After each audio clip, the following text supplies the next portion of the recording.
Welcome to the Emperor's Snowman. If you're new here, hit that subscribe button and ring that bell. If you're returning, thanks for the support. She had been seeking it. And, somehow, she had been heard. Leia's hands tightened in Han's, and he met her eyes. Okay? He mouthed. She nodded silently, smiling. Maybe Luke was right. Maybe, to be the embodiment of hope, all she had to do was seek it. We watched them flirt on Hoth. We watched them kiss on the Millennium Falcon. We watched them tell each other I love you on Bespin, or at least one of them tell the other that. Now, we can see them get married.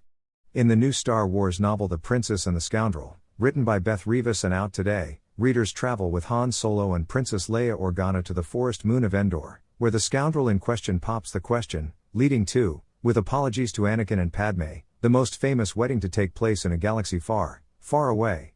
The wedding takes place at the Great Tree, an Ewok temple of great significance on Endor, and is officiated by none other than Tosh Station connoisseur Luke Skywalker. Although Ewok shaman Logray does step in to make sure the happy couple partakes in some local marriage customs, but Luke and Logray are not the only familiar faces to play a big part in the wedding. Most of the arrangements were made by none other than Mon Mothma herself, while Lando Calrissian, who skillfully finds a way to trick Han into wearing a nice jacket, serves as best man. Evidently, judging by the art, droids are not welcome on the dais, so C-3PO and R2-D2 have to slum it out in the audience with the Ewoks. The tree the temple was built into was called the Great Tree, according to C-3PO's translation, and it was something of a god itself to the Ewoks.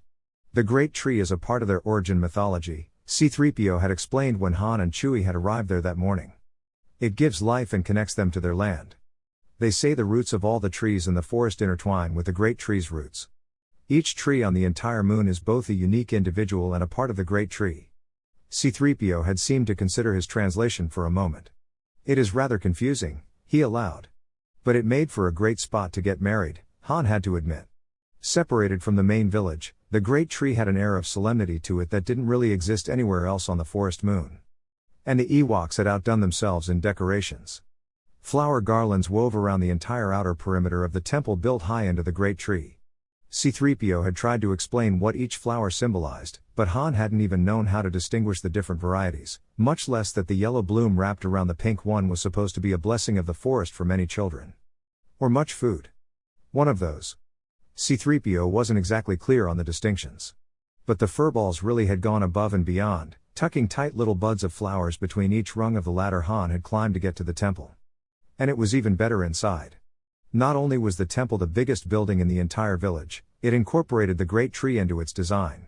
Standing in the center of the open space, the Great Tree's branches spread wide. Below the temple, stretching to the ground, there was one solid trunk, but behind the walls, the trunk split off into 3 different directions.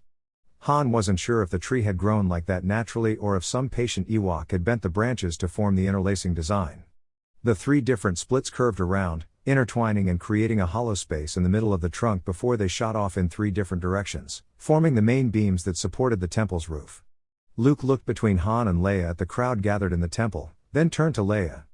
"Ready?" he asked softly. She nodded, and then Han did.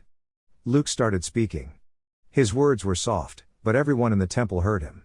It was a simple speech really, about love and unity and trust. But truth lay in simplicity.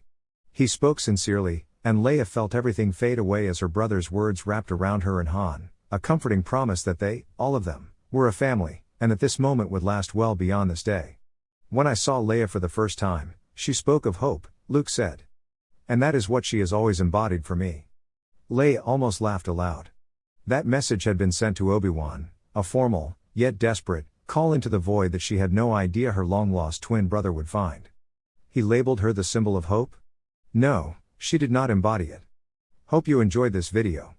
Thanks for watching, hit that subscribe button and we'll see you next time. You have failed me for the last time.